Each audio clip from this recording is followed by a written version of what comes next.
Good afternoon, everyone. My name is Sarah Black, and it is both an honor and a responsibility to stand before you today as the Chief Minister of the Alberta Territory. It is Tuesday, January 20, 2026, a date that marks a pivotal moment in our province's modern history, not only in terms of economic direction but also in the broader geopolitical landscape that shapes our nation and our future. Today, I come before you with a series of strategic announcements and critical reflections, grounded in the unwavering commitment to safeguard Alberta's interests, protect our natural resources, and ensure the prosperity and safety of every Albertan. First and foremost, I am announcing that the Alberta Territorial Government will be pursuing new international energy partnerships, specifically with the state of Qatar and key nations in the Middle East.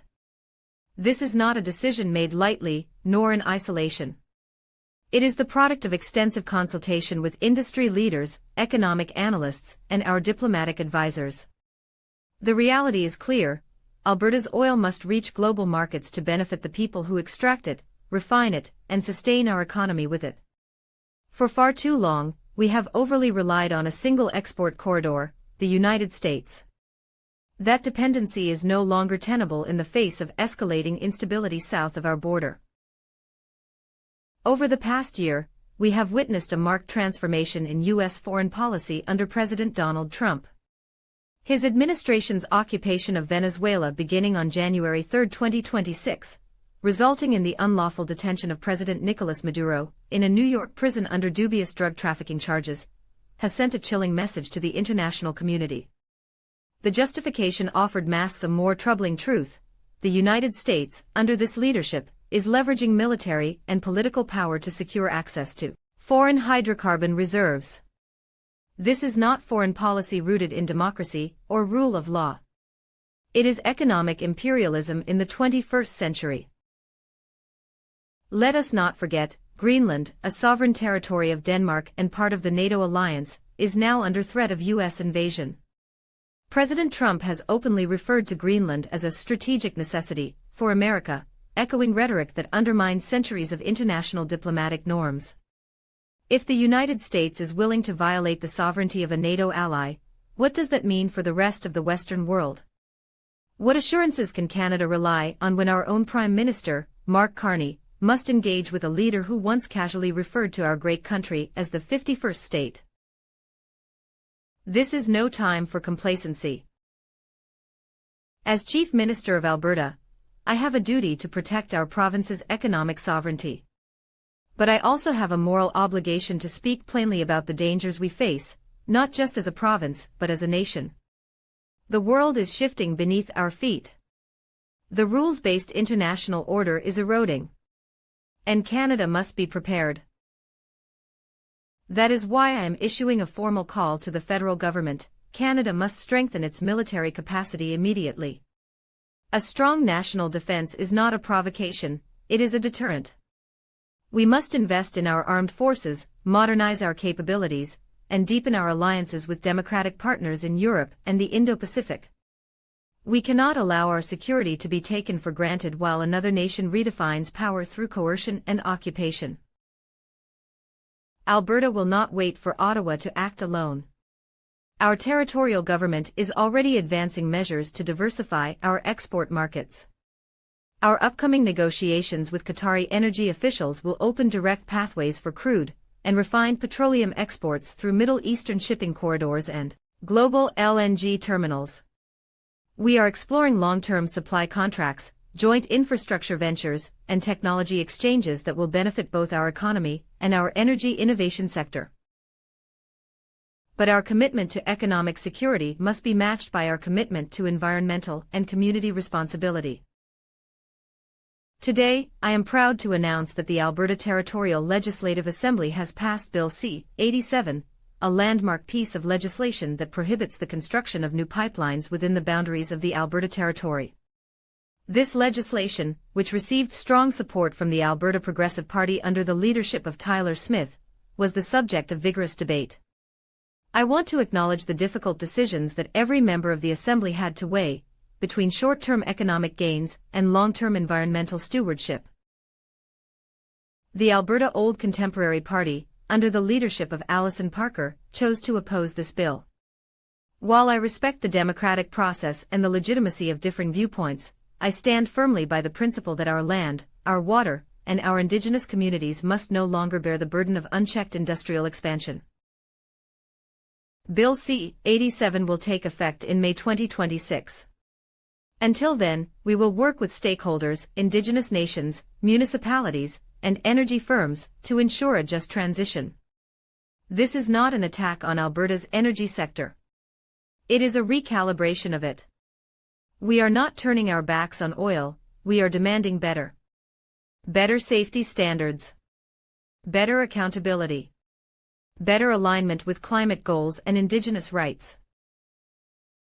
However, this legislation places us in direct legal conflict with the prior agreement signed in November 2025 between the Alberta provincial government, led by Premier Danielle Smith, and the federal Liberal government under Prime Minister Mark Carney. That agreement, which greenlit interprovincial pipeline expansion, was made without meaningful consultation with territorial authorities, indigenous leaders, or environmental stakeholders.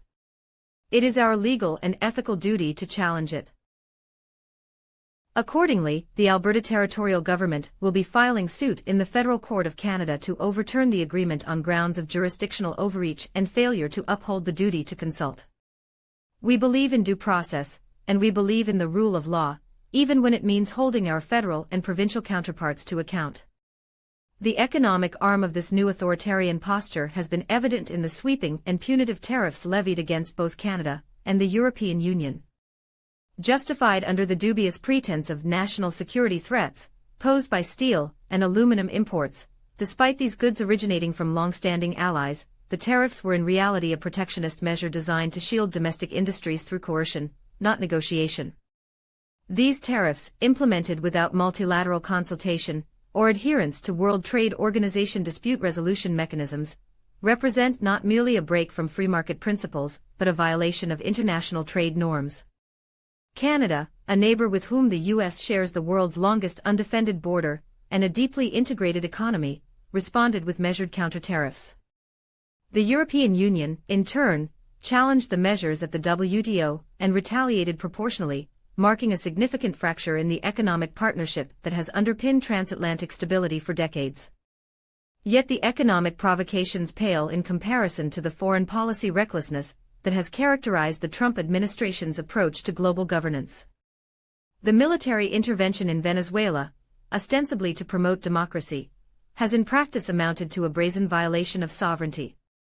Under the guise of humanitarian assistance and regime change, U.S. forces have conducted covert operations, established military footholds near Caracas, and supported opposition figures with ties to oligarchic elites with a history of anti-democratic maneuvering. When Venezuelan President Nicolás Maduro was arrested during a diplomatic visit to the United Nations and flown to New York to face politically charged charges of crimes against humanity, the international community reacted with alarm. The arrest, carried out without extradition treaties or due process safeguards, set a dangerous precedent: the unilateral judicial abduction of a sitting head of state by a foreign power under the cover of international law. Equally concerning is the militarization of Greenland, a Danish autonomous territory, which the U.S. has increasingly treated not as a partner in Arctic security, but as a strategic asset to be claimed.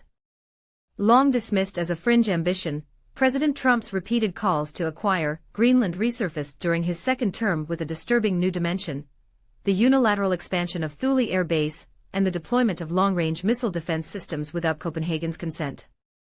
Denmark, a NATO ally, protested vigorously, asserting that Greenland's sovereignty falls under Danish jurisdiction, and that military decisions must be made in consultation. The U.S. response, characterized by diplomatic isolation and the suspension of intelligence sharing, further frayed the fabric of NATO unity at a time when collective deterrence in the Arctic is more crucial than ever. In this new era, the defense of democratic governance can no longer be assumed to reside within the halls of the White House. It must be reasserted by legislatures, civil societies, and international institutions committed to the rule of law. The path forward demands a restoration of multilateralism, judicial accountability, and diplomatic integrity. The United States must recommit to the principles it once championed, not as a matter of rhetoric but through concrete actions, repealing unlawful tariffs, withdrawing from unauthorized military engagements, releasing detained foreign leaders through proper legal channels, and reaffirming respect for international treaties. On January 29, 2026, I will join other provincial and territorial leaders in Ottawa for a crucial meeting with Prime Minister Carney. Our agenda is clear: diversify Canada's trade partnerships, strengthen national energy independence, enhance climate resilience, and ensure that no region is left behind in the transition to a sustainable economy.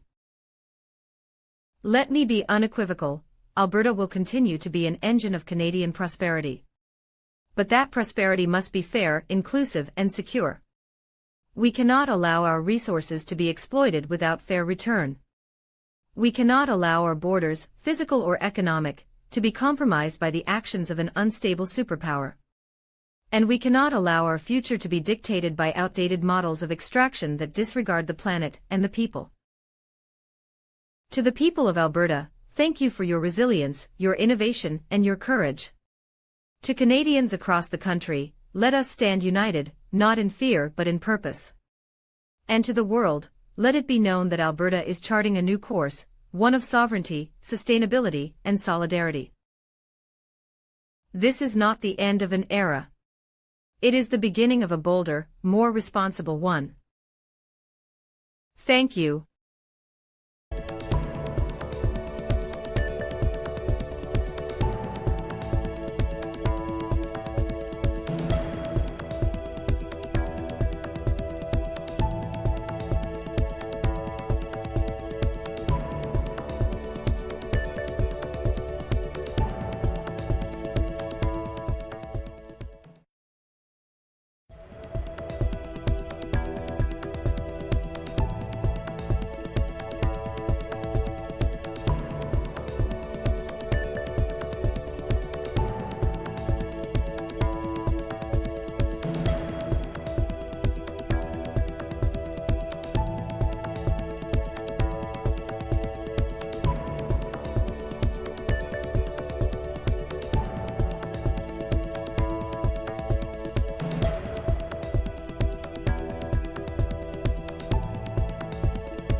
Bonjour à tous. Ejidam appeal Sarah Blasik, etchest à la fois en honneur et une responsabilité, demi, tenir devant vous aujourd'hui en tant que ministre en chef du Territorial de l'Alberta, sans la mardi 2026. Une date qui marque un moment décisif dans l'histoire moderne de notre province, non seulement en termes de direction économique, mais en adwus zakas in fulvardosh frappe franché. Aujourd'hui, je me présente devant vous avec une série d'annonces stratégiques et de réflexions critiques ancrées dans l'engagement indéfectible de protéger les intérêts de l'Alberta, protéger nos ressources naturelles, et d'assurer la prospérité et la sécurité de chaque Albertain. Tout d'abord, j'ai annoncé que le gouvernement territorial de l'Alberta poursuivra de nouveaux partenariats énergétiques internationaux, spécifiquement avec l'État du Qatar et des nations clés au Moyen-Orient. Et n'est pas une décision prise à elle la guerre ni dans l'isolement. C'est el produit d'une consultation approfondie avec des leaders de l'industrie, des analystes économiques et nos conseillers diplomatiques. Réalité est claire. Le pétrole de l'Alberta doit atteindre les marchés mondiaux pour bénéficier aux personnes qui l'extraint. Plus raffineur et soutenir notre économie avec, dans long temps, nous avons trop compté sur un seul corridor d'exportation. Tats inis. Cette dépendance n'est plus tenable face à l'instabilité croissante au sud de notre frontière. Aujourd'hui, l'année écoulée, nous avons été témoins d'une transformation marquée de la politique étrangère des États-Unis sous la présidence de Donald Trump. Divisils en imaapenhen bervingonos asir. Fouin ne tipagi was amené 2026, entraînant la détention illégale du président, Nicolas Maduro dans une prison de New York. Sous des accusations de causes de trafic de drogue a envoyé un message glaçant à la communauté internationale. La justification offre de masque une vérité plus troublante is États-Unis, sous cette direction. Exploit le pouvoir militaire et politique pour sécuriser l'accès aux réserves de hydrocarbures étrangères. Bonjour à tous. Ejidam appeal Sarah Blasik, etchest à la fois en honneur et une responsabilité, demi, tenir devant vous aujourd'hui en tant que ministre en chef du Territorial de l'Alberta, sans la mardi 2026. Une date qui marque un moment décisif dans l'histoire moderne de notre province, non seulement en termes de direction économique, mais en adwus zakas in fulvardosh frappe franché. Aujourd'hui, je me présente devant vous avec une série d'annonces stratégiques et de réflexions critiques ancrées dans l'engagement indéfectible de protéger les intérêts de l'Alberta, protéger nos ressources naturelles, et d'assurer la prospérité et la sécurité de chaque Albertain. Tout d'abord, j'ai annoncé que le gouvernement territorial de l'Alberta poursuivra de nouveaux partenariats énergétiques internationaux, spécifiquement avec l'État du Qatar et des nations clés au Moyen-Orient. Et n'est pas une décision prise à elle la guerre ni dans l'isolement. C'est el produit d'une consultation approfondie avec des leaders de l'industrie, des analystes économiques et nos conseillers diplomatiques. Réalité est claire.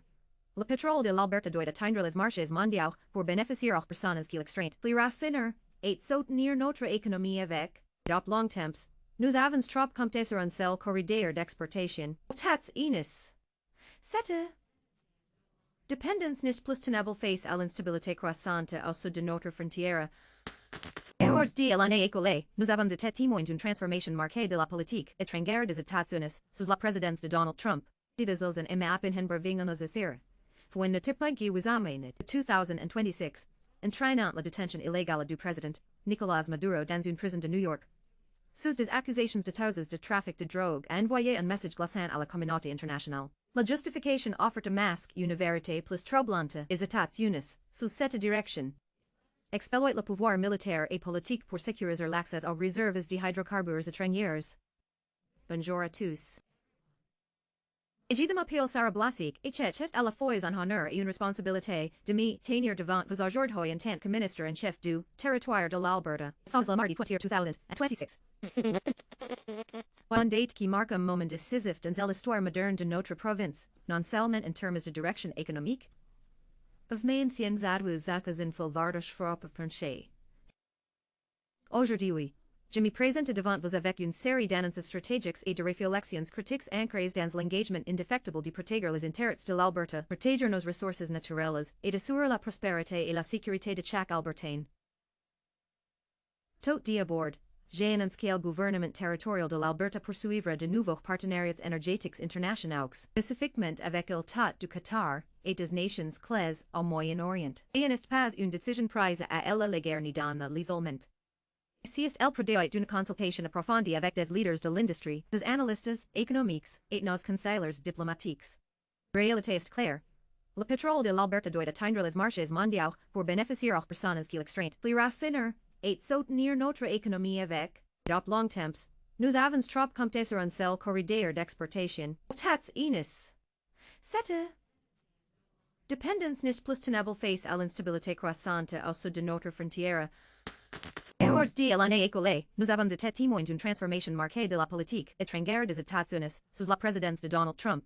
Divisels en imaapenhen bervingonos asir.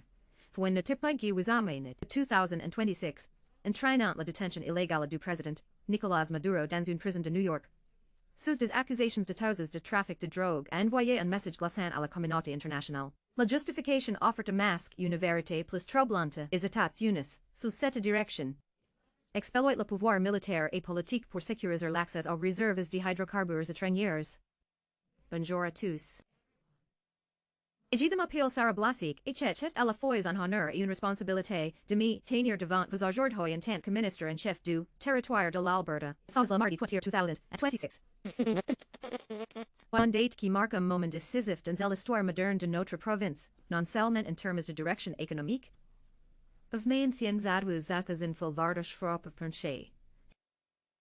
Aujourd'hui, je me présente devant vous avec une série d'annonces stratégiques et de réflexions critiques ancrées dans l'engagement indéfectible de protéger les intérêts de l'Alberta, protéger nos ressources naturelles, et d'assurer la prospérité et la sécurité de chaque Albertain. Tout d'abord, j'ai annoncé que le gouvernement territorial de l'Alberta poursuivra de nouveaux partenariats énergétiques internationaux, spécifiquement avec l'État du Qatar et des nations clés au Moyen-Orient. Et n'est pas une décision prise à elle la guerre ni dans l'isolement. C'est el prodeoi d'une consultation approfondie avec des leaders de l'industrie, des analystes économiques, et nos conseillers diplomatiques. Réalité est claire. Le pétrole de l'Alberta doit atteindre les marchés mondiaux pour bénéficier aux personnes qui l'extraitent. Plus raffineur, et soutenir notre économie avec, d'op long temps, nous avons trop compté sur un seul corridor d'exportation. Tats inis. Cette dépendance n'est plus tenable face à l'instabilité croissante au sud de notre frontière. Aujourd'hui, l'année écoulée, nous avons été témoins d'une transformation marquée de la politique étrangère des États-Unis sous la présidence de Donald Trump. Divisels en imaapenhen bervingonos asir. When the tipagi was amened 2026, entraînant la détention illégale du président Nicolas Maduro dans une prison de New York. Sous des accusations de causes de trafic de drogue a envoyé un message glaçant à la communauté internationale. La justification offre de masque une vérité plus troublante is États-Unis sous cette direction. Exploit le pouvoir militaire et politique pour sécuriser l'accès aux réserves de hydrocarbures étrangères.